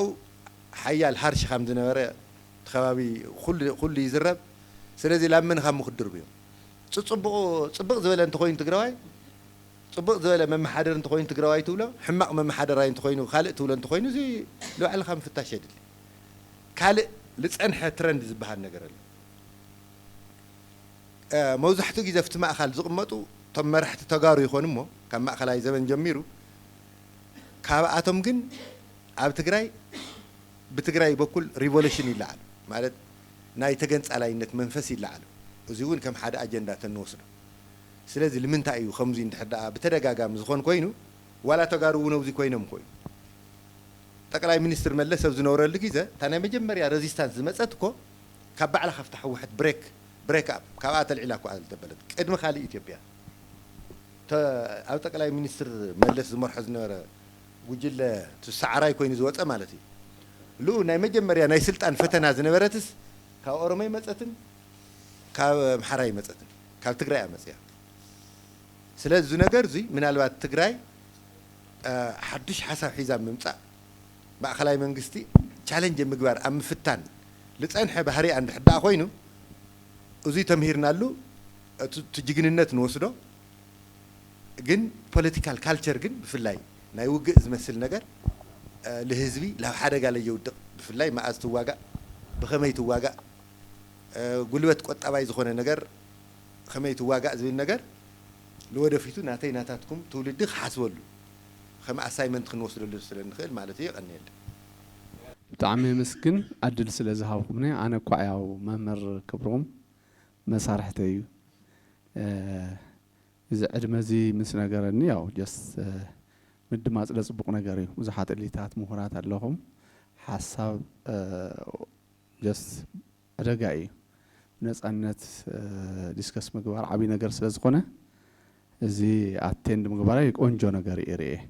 ወል መጨረሻ ምዝራብ እውን ዝደለኽዎ ዝተፈለየ ስታንስ ስለ ዝህልየኒ እቲ ስሙዝ ዝኾነ ፍሎው ክህልዮ ምእንቲ እቲ ዲስከሽንኹም ይይጥኹም ንኡ ብምሕሳብ እዩ ኣነ ያው ጌታቸው ከበደ ይበሃል ወዲ ራያ እየ ያው ኣብቲ ክልል ዝተካለለ ኣላማጣ ዝበሃል ወረዳ ኣብኡ ዝተወለድኹ ኣብኡ ብምክላለይ ብዙሕ መከራ ብዙሕ ግፍዒ ዝረአኹ ባይዘወይ ክብሮም ሶሻል ሳይንስ መምህር ከም ዝኾንካ እየ ተረዲኤ ጀስት መልቲፕል ኢንቴሊጀንስ ወይ መክሊትካ ዝተፈላለየ እውን ክኾን ይኽእል ዘቕረብካዮ ቀራርባ ብጣዕሚ ኢምፕረስ ገይርኒ ኢቶስካ እቲ ዝነበረ ፔቶስ ሎጎስ ኤቭሪቲንግ ኢሞሽን እውን ኣእትኻኒ ኢኻ ኣብቲ ዝነበርካዮ ዝተወለድካዮ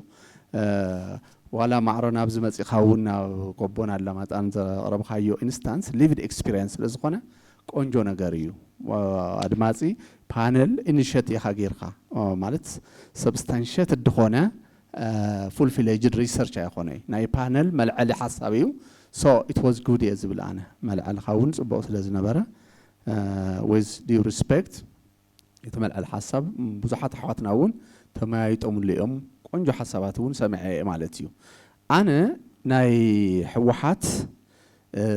ከም ዑዳት ተቆፂርና መጀመርያ ንቃወሞም ዝነበርና መብዛሕትኩም እውን ኣብዚ ዘለኹም ኣሕዋተይ እውን ከም ካልእ ትርእዩና ዝነበርኩም ብራያ ኣከባቢ ዝነበረ ሙቭመንት ኣብኡ ተዋሳኣየ ነይረ ማለት እዩ ሕዚ እውን ኣብኡ እየ ዘለኹ ተሳታፋየ ምክንያቱም ናይ ሕወሓት በደል ህንዲ ራያ ዝበደሎ የለይ ከዚ ብዙሓት ደገፍቲ ግንየ ደስ ይልኒ ኩልኩም ፈሊጥኩሞ ማለት እዩ እቲ ግፍዒ እናተጋሃደ ምስ መፀ ሕወሓት ውልቀ ሰባት መልእኽቲ ምልኪ ዝፈጥሩ ምዃኖም ብደንቢ ሸር ዝገብር ባይኢን ዝረኸበ ሓሳብ ምዃኑ ብጣዕሚ እፈትየዮ ማለት እዩ ካልእ ኮንቴክስቱ ያው ሃምድወኽኩም ናይ ባዕለይ ስታንስ ስለ ዘለኒ እቲ ንስኹም ትሕብልዎ ዝትሓስብዎ ነገራት ይድግፎ ዶ ይድግፎ ያው ናይ ባዕለይ ብገፋሕቲ መድረኻት ክንዘራረበሉ ንኽእል ነገር ይኸውን እዩ ናይ ራያ ኣከባቢ ከም ትፈልጥዎ ማንነቱ ባህሉ ኩለመናኡ ክጠፍእ ዝተገበረ ኣይተኸበርኩን ከም ህዝቢ ሪኮግኒሽን የብለይን ዓርሰ ምሕደራ ይነበረንን ማንነት ኣለኒ ኢሉ ዝሙግት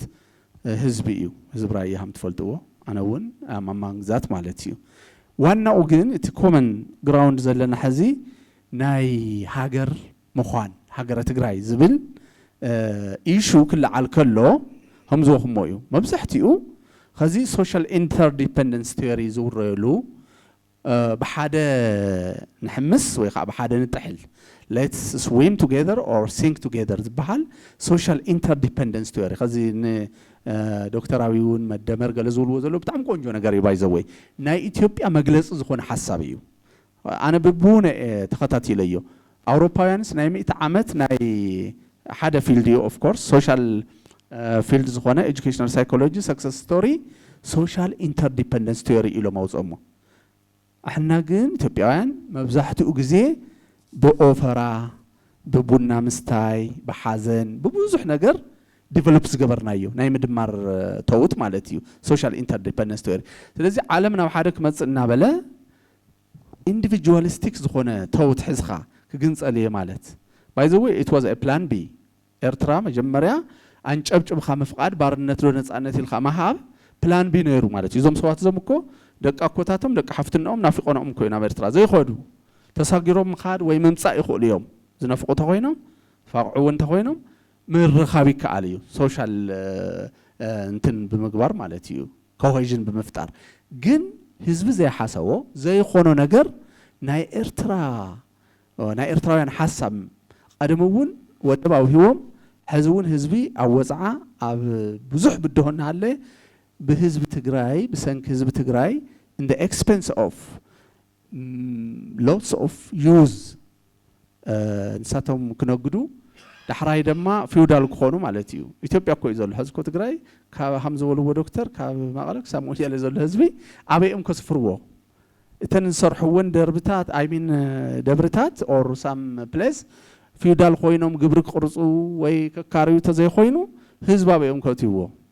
እና ዘይኮን ነገር እዩ ሓደ እዚ እዩ ሁለተኛ እቶም ሰባት ብቦኦም ብኖም ደቂ ሓፍትናኦም ኣብኡ ዘለዉ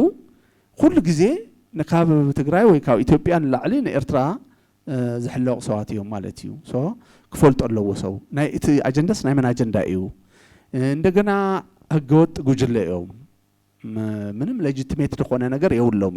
ወዮ ግዜያዊ ምሕዳር ተባሂሉ እውን ንዕኦም ዝሓደረ ኮይኑ ሎዳ ዘወርወሉ ክበሃሉ ዘለዎም እዮም ሶ እዚ ኩሉ ትእሊት ክሓስብ ዘለዎ ንህዝቢ ክሓስብ ዘለዎ ንዘላቒ ህልውና ክሓስብ ዘለዎ ዝብል ሓሳብ ኣለኒ ኣብቲ መበገስ ገይረ ዝተለዓልኽዎ ሓሳብ ግን ካብ ርሑቕ ዘመድስ ቀረባ ጎረቤት ዝበሃል ኣሎ እታ ናይ ክብሮም ሓሳብ እውን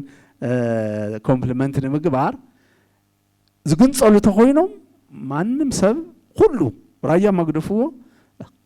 ኣብ ዙርያኡ ዘሎ ዝሓወይ እውን ሳምረ ዝበሎ ካልእ ኤቭሪ ኮርነር ዛላንበሳ እውን ወል ዛላንበሳ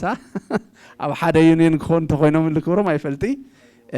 እዚኡ ክኾን ድኽእል እቲ ውይይት ግን ቆንጆ ነይሩ ብዛ ኣጋጣሚ እዚ ኣብ ራያ ዝለዓል ግፍዒ ዝግበር ዘሎ ነገራት ኩሉ ሪኮግናይዝ ምግባርኩም ብጣዕሚ እየ ዘመስግን ታንኪዩ ኣነ ታዩ እዚ ሃገር ዶ ኢትዮጵያውነት ልብል ብስራሃም መከራኸራሃም ኣጀንዳሃም ርእስቲ ኮይኑ ክቀርብ ለ ብቑዕ የሆነ ኢለ ዝሓስብ ምክንያቱ በቃ ኣብ መሬት ላይ ያለው ነገር ብዙሕ ተወጋዕና ኣብ ትግራይ ተለመደ ሓደ ነገር ታይኒዮስ 10-20 ሰዓት ኮይኖም ዝኾነ ኣጀንዳ ይቀርጽሞ ሶሻል ሚዲያ ሜንስትሪም ሚዲያ ይብትንዎሞ ና ህዝቢና መምሳል ኣንዩዥዋል ዝኾነ ኣብ ቀረባ ዓመታት እዮም ኮይኑ ብሱር ግን ሕዚ መብዛሕትኡስ ዋላ ዓበይቲ ጉምቲ ፖለቲከኛታት ደቂ ብሔር ትግራይ ይብሉዮም ትግራይኮ ናይ ብሔር ብሔረሰባት ክፍለ ሃገር እምባ ሓደ ብሔር ወጥ ይኾነ ኩናማኒኦ ዓፋርኒኦ ኣገውኒኦ ብዙሕ ንነብረሉ ዓዲ እዩ እዚ ዓይነት ፀጋታት ኢና ክብሪ ንወለለና እምባ ወጥ ጌርካ ለኻሊ ጨፍሊካ እንትን ዋላ ለፀሃውዕስ ብጣዕሚ ልብር ብስርለሲ ለምሳሌ ሲ ተጋሩሲ ሓደ ኢና ወይ ኢትዮጵያውያን ሓደ ኢና ባል ክእልኮ ሓደ ዓይነት ስነልቦናት ኣሊካዮ ለምሳሌ ኣብ ምዕራብ ለሎ ኣብ ሕሙራ ለሎ በደል እንድሕር ኣነ እንድርታ ኮይነ ትሰሚዕኒ ኣብ እንድርታ ለሎ ጭቆና ሓደ ወዲ ምዕራብ እንድሕር ቆስሉ ኮይኑ ትሰሚዕዎ እምባ ትግርኛ ቋንቋ ስለትናገርሲ ተጋሩ ሓደ ኢና ይባሃል ይብስሩ ሪኳየርመንት ሱስ ይኾነ ለምሳሌ ሃምተ ኮይኑ ክልተ ኮርያ ነው ደቡብ ኮርያና ሰሜን ኮርያ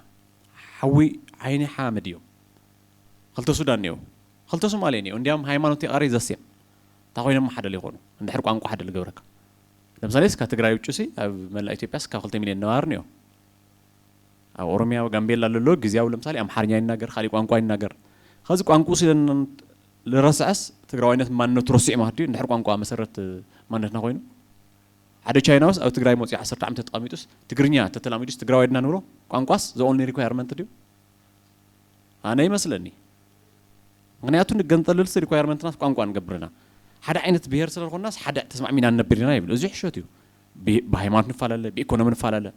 ሱርና ኮንፍሊክት ዋና መነሻለ ንሪኦ ኣለና ለምሳሌ ካጫፍ ሕሞራስ ካብራያ ሓደ ውሱን ዓሌታው ጉጅለ ስልጣን እንደ ይሕዞ خلي ሃንጓና ይኾን ዋላ ተንግንጸልስል ገደድ ለምሳሌ ኤርትራውያን ተገንጽሎም ሃገር ኾኑ ኮይኖም ግን ዞም ጨቆን ተሓዚሎሞም ስለልኸዱ ኣውፀዩሎም ኣውፀቢው ገዛ ደቂሶም መባረሞም ጨሪሶም ማለት እዩ ስለዚ ኣውዚ በደንብ ተንሪዮ ጽቡቕ እዩ خلاي ለምሳሌ አሜሪካንያ አሜሪካ ኣብ ልዕሊ መስፍሑስ ግሪንላንድ ለካናዳ ከተقلل ይጎይሎ ማት ሶስ እንዴት ራሱ ይዘጋል ያጠባል ማት خالي ናየና ይላልካ خالي ተጠቅልልኻ ተሐስምበ همزلنا يو خص أو عفارات أو دولة لو موزعتي هوتيل خدو تقروايني أقول صرح عفار حد عفار تقرواي نعفر هوتيلي تقني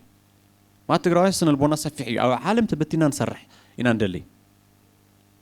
أو أمريكا أو عرب للو كله هوتيلاتنا تقريو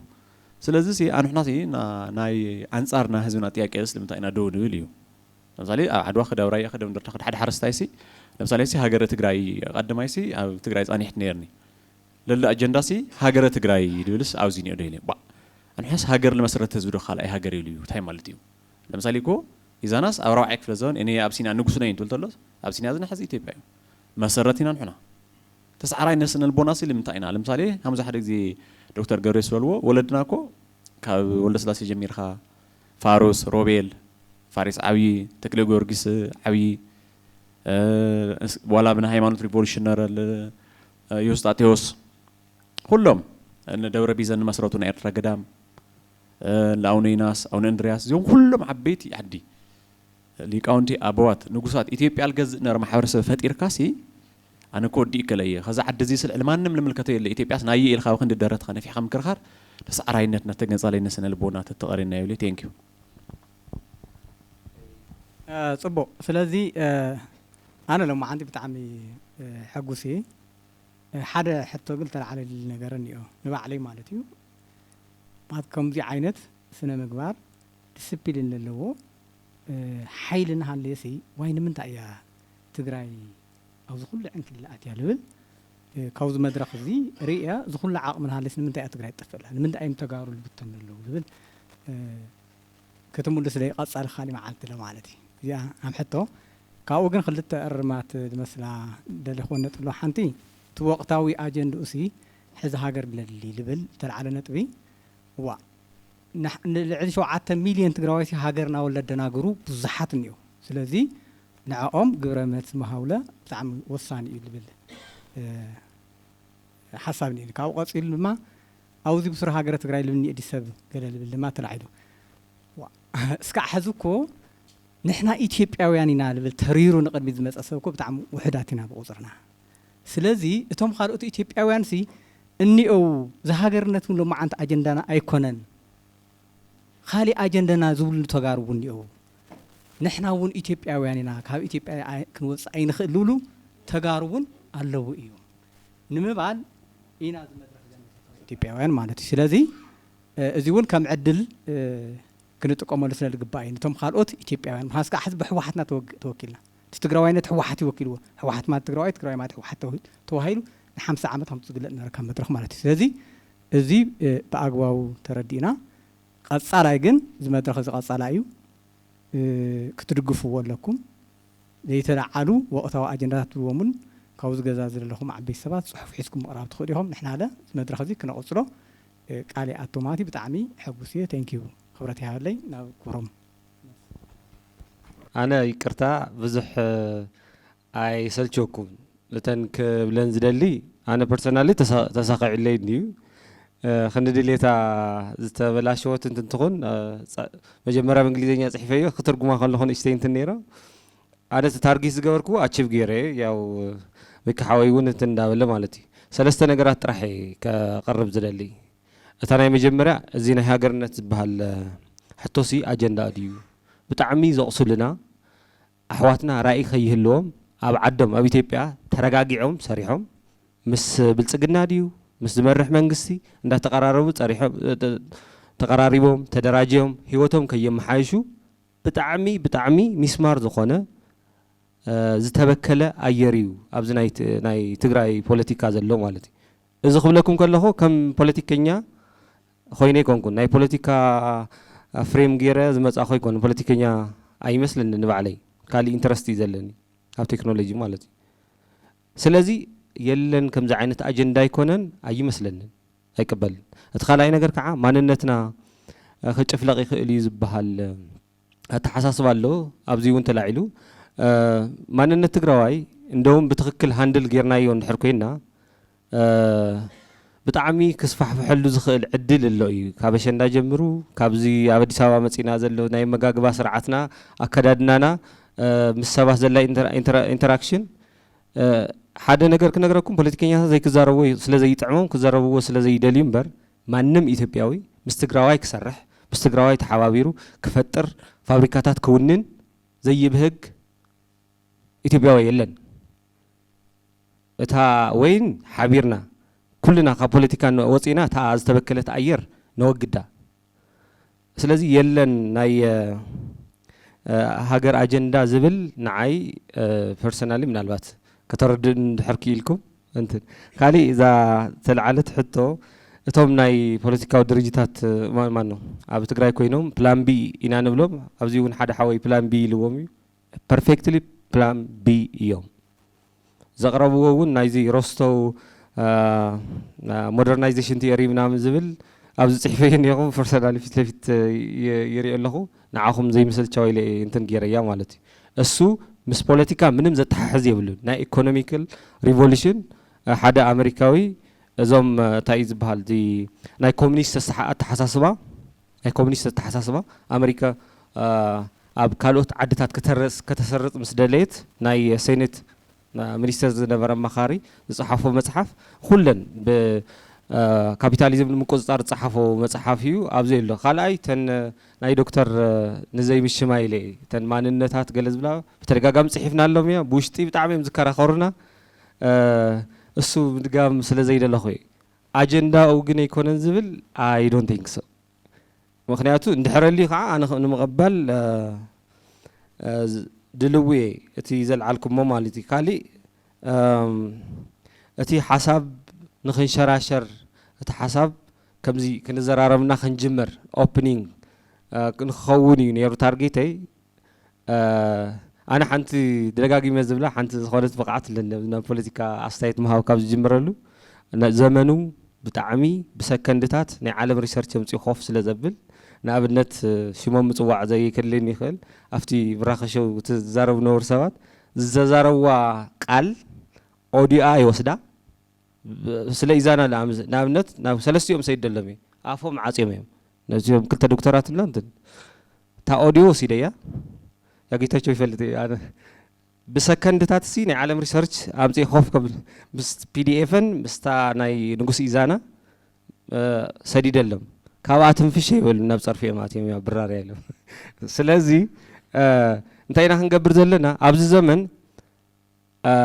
ናይ ሶሻል ሳይንስ እዩ ናይ ናቹራል ሳይንስ ዝበሃል ነገር የለን ኣብ ኢድኩም ናይ ዓለም ላይብረሪ ኣሎ ስለዚ ሕድሕድ ዝዛረቡ ዋሳቶም ብኦዲዮ ፐርሰናል قاريصكم ناباي سددوا نافتن مصحفتهم نافتاني عالم زلا فاكت تمرحنا أوريدنا خوفنا بللو مالتي تاناتي زخلا بقعات زيها إذن مرجعاتون كونفيجن استزاتوني زخونة somebody تعامل حوالي ويكالي يزاربو يدامزهم كروشوك يجبر أبزار نايقول يوم تغكلي نايبوز حتى تغكلي كونن سلازي تن أبنات هاجراس تقمت كونون أو عالم كم زعينة كرايسيس نيرو دو هو نيرو إذن أب عالم كم زعينة كرايسيس تقمت أن زحلفة عدتات كخندين كنت زي أكل كابن كخندي ناي مجنس على عدل قط إمهم حمشته تر حمشته خا أمنتهي عينة كلتات الله أبزقطت سلازي أنا خم تقرأي مس إرتراون مس علامة مصرياون زرع زحواسكو أكا كله confusion كاتو يدلن نافتن 0% دو السودان 5% ناي هاجرنت عوت زمزجبت إرترا نابن كاتو أيدلن تو social paynu خنقرأكم كزردرون كودو يكلن تكانزا إرتراويان كابوت أمس يوم بزيكم مرعاهم كحلفو كل جزء سلزع الدم فوق ده هوتيل أنا مخنياتوز ما ديهم سمجنا تاس اسكاب بعد غيحس حنتن تنينا أيكونن حجز تجنسال تجرايسي أيكونن حج جنا تجنسال تجراي كحلم يكونن أتوم استجنسالو حواتي forget about the port سلا port politica يزخون زلا أتوم حواتي أب ما يساعده من الله يتفلتون تخون سمجنا بحافش هذا اللو حواتي مسايت والدو عبيت حواتي ون أنشتهم كاو زمسو السوبين إيه نمتحللها في مكيرة مالتي حانتنا يمشي شانتن بدم بمن تخد حزنو عم بستقلب هذا بحال كاب زلم بسا ما عدا تريو نا إرترا مالتي شو ما يصنح لي قوالا أبن بس تقبر نيرا سلازي وحج مورد له قوالا خد كبر خلا وتدرات كليم ما أفتم عدا جزا خوينا تبك نيرا مالتي سلاز قبري بسنك زم مرزنيات أسبالتي كنيات تقبر خمي يجرو نحنا إثيوبيان تجارو زلم بسا أزوسن زلم بسا خوينا أفتم عدا زلو أم بستقلب عند جبريل أو عند تقبره معدو خوينا نبك نيرنا مالتي كم زعينة segregation زفتر بوليتيكا داقم بتقراي كرئي أيدلن كم حدا ممهر مالتي سلازي حدا جزيت ممهر نتون كتر في خلي مخناتو نحنا نساق يزلنا بتلفت بوردر كباب زلنا سبات نحنا إنا نفلتو دبل زخونة سقاي بزين نوقع زلنا مالتي عبل لما تاون أقبلنا لما تازلوا خم عينت كفتر أنا يفكرن بس خالكوا وانت نجبري أي فكرن نقول لكم كله منهم بينا عامها بينا مهرة خايتول زمان متي والله بقى أريديو حساب ديو لأخولي ترحم إنا نوزم مالت أنا زخب لكم كله قاعد تارجيت حوحات نبينو تارجيت غيره نتوزح السوت راح يزول لكم الله أول حوحات يخون أول بلتقنا يخون أتحسيو false narration كفتر لبزي زمن false narration كفتر زدل سب بوتا يلون بترجعامي تزاري أبزناي فيسبوك بيجي يصحفي أبز زمن كم حساو كتكتب لكم محساو يقال نبز أبزي نا إذا نايلهم أجندة غيرهم كل تسوم من دكتور دا تعرفوا إثيوبيا زبالسي دوسنا نوبيا أيو نوبيا كو خابخصوم إذا أنا حجي سرش غير زرخو خابخصوم خاب نوبيا سقاب يمن زتزرجح جزء أصل زنورو وسيخو ممكن مسرتو أخصم نيرو سقاب نوبيا وريل خاء يجز نيرو مالتي إذا أتى PDF مسردنا لهم تحيلوا من كزارو سلازي أجندة يلين زبل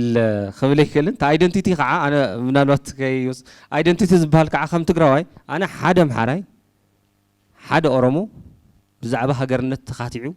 نعيش ما غيرنا يفلتن يتم مالتي يتم مخنياتو تفاكت كوف نحرب بالكالو مسخاس تصاللو من مخنيات كله يخلن مالتي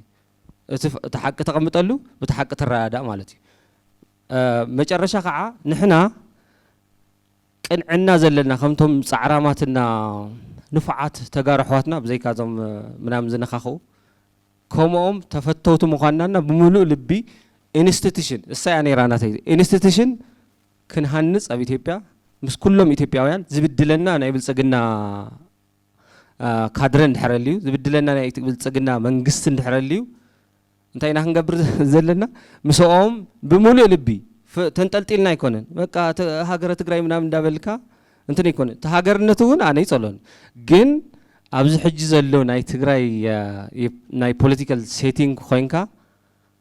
ሃገር ምሕላም ታ ኤርትራ ምድጋምያ ደጋጊመልኩም ይቅርታ ሕቶታትኩም ክምልስ ይኽእል ነይረ ምንም እንትን ኣይኮነን ኣነ ታ ዓላማ እዚኣ ታ ዝሓሰብክዋ ኣሳኺዕ ኣለኹ ታ እንትን ምኽፋት ማለት እዩ ናብቲ ሕድሕድ ሕቶታት ዘለዓልኩሞ ክምልስ ምምልላስ እውን ስለ ዝኾን ብዙሕ ትርጉም ስለ ዘይብሉ ያው ምንም ክብለ ይክእልን የቀኒለይ ኣብ ካሊእ መድረኽ ግን እዚኣሲ እዛ ዝጀመርካያስ ኮፍ ኣቢላት ኢልኩምኒ ካብዛ ኣዳራሽ ከይወፃእ ክኸርእኩም ይኽእል ካብዛ ኣዳራሽ ከይወፃእና ማለት እንትን ኣለና ተን ኣነ ዝነኻኸእዎን ማለት እዩ እታ ናተይ ዓለማ ግን እዚኣ እያ ነይራ ብዙሓት ዓድታት ተበዲለን እየን 95% ካፍተን ሕቶ ምግንፃል ዘለዓለ ዓድታት ግን ተቋም ሃኒፀን ናብ ሓድነት መፅአን